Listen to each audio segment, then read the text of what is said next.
روایتوں میں آتا ہے حضور غوث اعظم رحمۃ اللہ علیہ 18 برس کی عمر میں ماں کی اجازت سے مزید تعلیم کے لیے بغداد روانہ ہوئے۔ آپ فرماتے ہیں جب میں بغداد کے لیے روانہ ہونے لگا تو ماں نے مجھ سے فرمایا کہ تمہارے والد نے 80 دینار چھوڑے تھے، 40 دینار تمہارے بھائی کے لیے ہیں اور 40 دینار تمہارے ہیں۔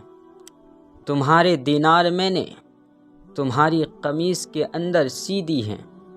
میں نے ماں سے نصیحت کی درخواست کی تو انہوں نے فرمایا اللہ کے احکامات کی پابندی کرنا، حرام سے پرہیز کرنا، تقدیر خداوندی پر راضی رہنا اور خواہ کیسے بھی حالات ہو جھوٹ نہ بولنا۔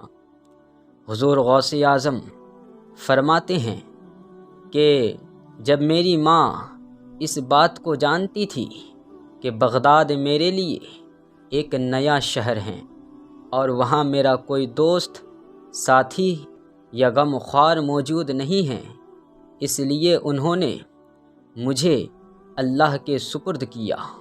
میں بغداد جانے کے لیے ایک قافلے میں شامل ہو گیا۔ جب یہ قافلہ شہر سے باہر نکلا تو راستے میں لٹیروں نے قافلے پر حملہ کر دیا اور قافلے کا تمام مال و اسباب لوٹ لیا۔ لوٹ مار کے دوران ایک شخص میرے پاس آیا اور پوچھا، اے لڑکے، تیرے پاس کیا ہے؟ میں نے کہا 40 دینار ہیں۔ وہ شخص میری بات کو مذاق سمجھ کر آگے بڑھ گیا۔ اس کے بعد ایک اور شخص میرے پاس آیا اور اس نے بھی مجھ سے یہی پوچھا اور میں نے اسے بھی یہی بتایا کہ میرے پاس 40 دینار ہیں۔ وہ بھی میری بات کا مذاق اڑا کر آگے بڑھ گیا۔ کچھ دیر بعد یہ دونوں لٹیرے اپنے سردار کے پاس گئے اور اسے میری بات بتائی۔ اس سردار نے مجھے بلایا اور دریافت کیا، کیا واقعی تمہارے پاس 40 دینار ہیں؟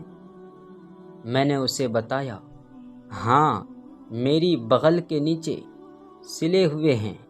سردار نے قمیص کو اتار کر دیکھا تو اس میں سے 40 دینار برآمد ہو گئے۔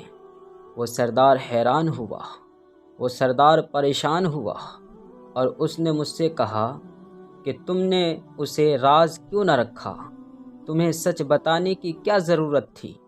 میں نے جواب دیا، میری ماں نے سفر پر نکلتے وقت اس بات کی نصیحت کی تھی کہ بیٹا، جیسے بھی حالات ہو تم جھوٹ نہ بولنا۔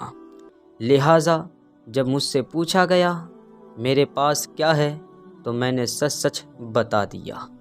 حضور غوث اعظم فرماتے ہیں کہ میری بات کو سن کر اس سردار کی آنکھوں سے آنسو آ گئے اور اس نے ایک آہ بھرتے ہوئے کہا کہ تم نے اپنی ماں کا عہدہ نہیں توڑا اور ایک میں ہوں جو کئی سال سے رب کی نافرمانی کر رہا ہوں اور لوگوں کو لوٹ رہا ہوں۔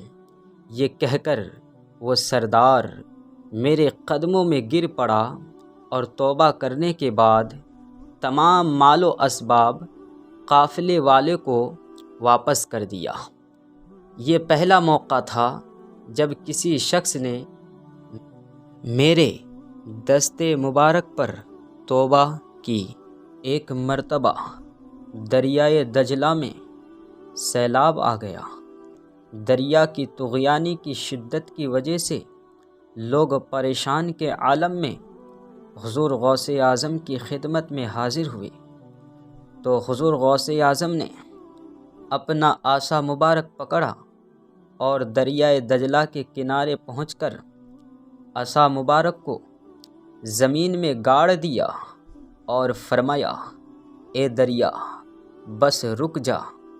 حضور غوث اعظم کا فرمانا تھا کہ دریا کی طغیانی کم ہونا شروع ہو گئی۔